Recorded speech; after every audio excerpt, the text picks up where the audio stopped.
Welcome to another interesting topic from the Bible.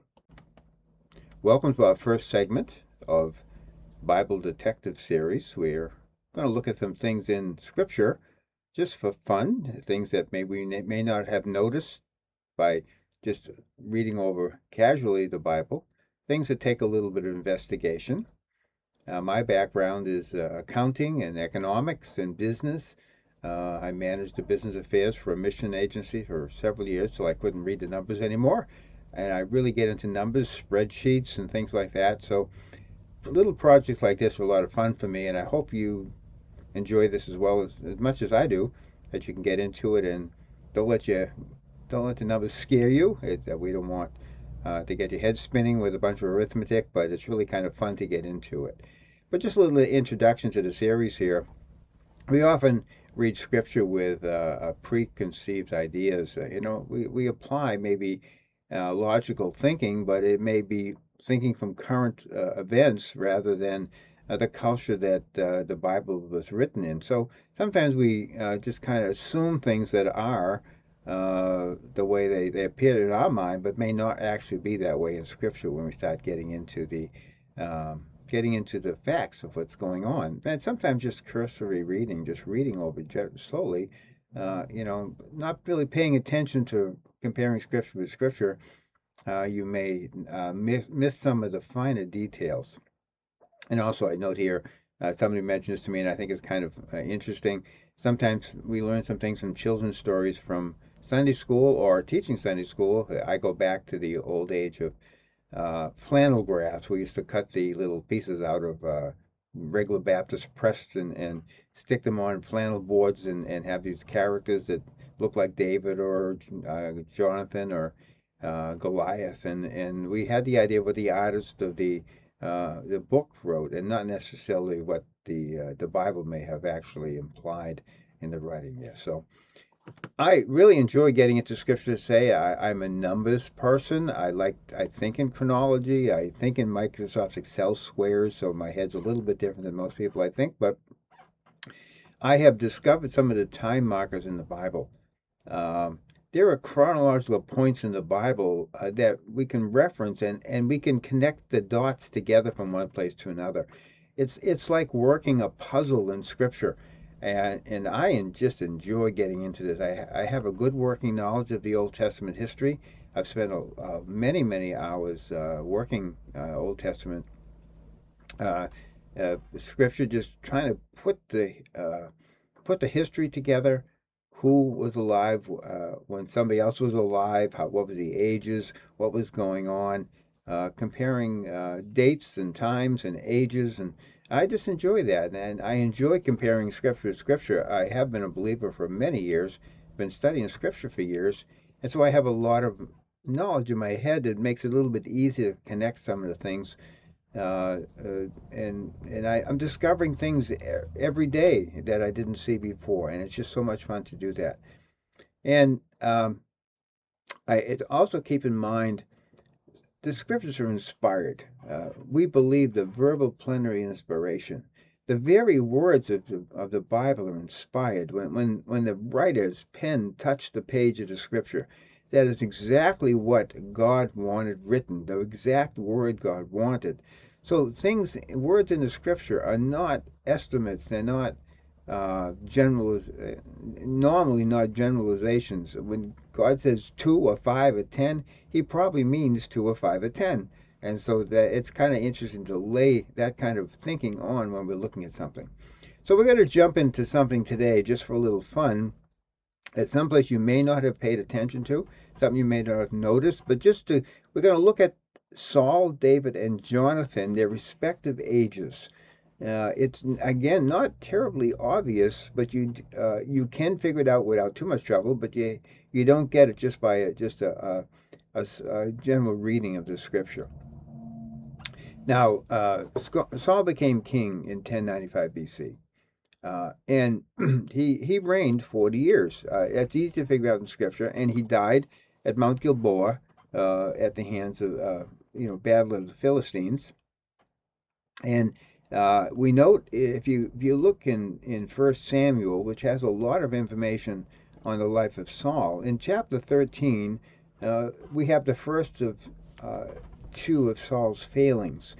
And after he had been king only a couple of years, we find that he was unfaithful in his ministry. And I'm gonna use my computer here to do some reading for me because I'm a little limited on my reading ability. And let's read this scripture here from 1 Samuel 13, 14. But now thy kingdom shall not continue. The Lord hath sought him a man after his own heart, and the Lord hath commanded him to be captain over his people, because thou hast not kept that which the Lord commanded thee. A couple of things here. God has sought a man after his own heart, and we know, of course, that's David. It's going to take a while for us to figure that out if you read Scripture chronologically, but that the man after his own heart is, in fact, David. And but we have to say, when was this? When did this take place? Chapter 13, verse 1 says it's the second year of Saul's reign. So Saul has only reigned 2 years, and has 38 more years still to reign. Now, chapter 15, it says he's going to be torn away from being king as well. So, but that didn't happen for another 37 or 38 years. But so 1 Samuel chapter 13, verse 1 shows it's the second year. And again, he reigned 40 years and still 38 more years to where we are. So our arithmetic now is Saul has 38 more years to reign. And now David was the one that was mentioned here in chapter 13, verse 14. But let's look a little at David's life and compare his age and time to Saul's. How old was David when he began to reign? Now, this is pretty easy to figure out. You go to 2 Samuel chapter 3, verse 4, and let me let the machine read it for us. Does much better than I do. David was 30 years old when he began to reign, and he reigned 40 years. Now, if you read through the history here, David began to reign at the time that Saul met his demise when he fell on the battlefield at Mount Gilboa. So Saul had reigned 40 years by that time. At the same time, simultaneously, we see David is 30. So we do a little arithmetic here. If Saul was 40 years, reigned 40 years, and David was 30 years old when he began to reign, in what year was Saul's reign, was David born? The answer is the 10th year. So when David was mentioned in 1 Samuel 13:14 as a man after God's own heart, that God was going to give the throne to him, it was still 8 years before David was going to be born.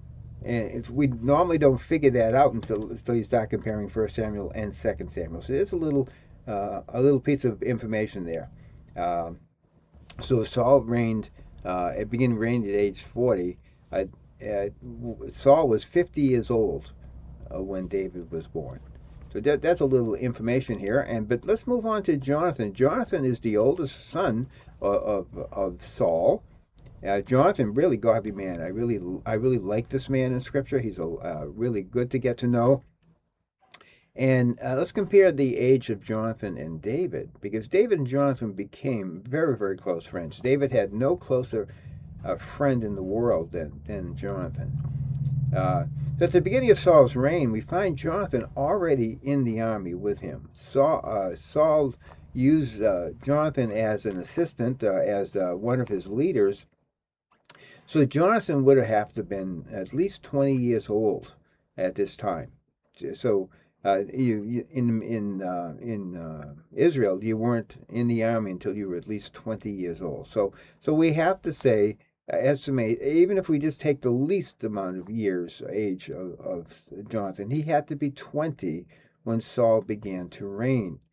Now, if David was not born till the 10th year of Saul's reign, there's really good age difference here. Now, if you think of the story of David and Goliath, the age is not given. It could have been 18 or 19 years old, perhaps by that time. He was not old enough to be in the army, but he still was a strong, good young man. He was of age. not just not a child. So if David was 19 at the time Goliath, that means Jonathan had to be about 49.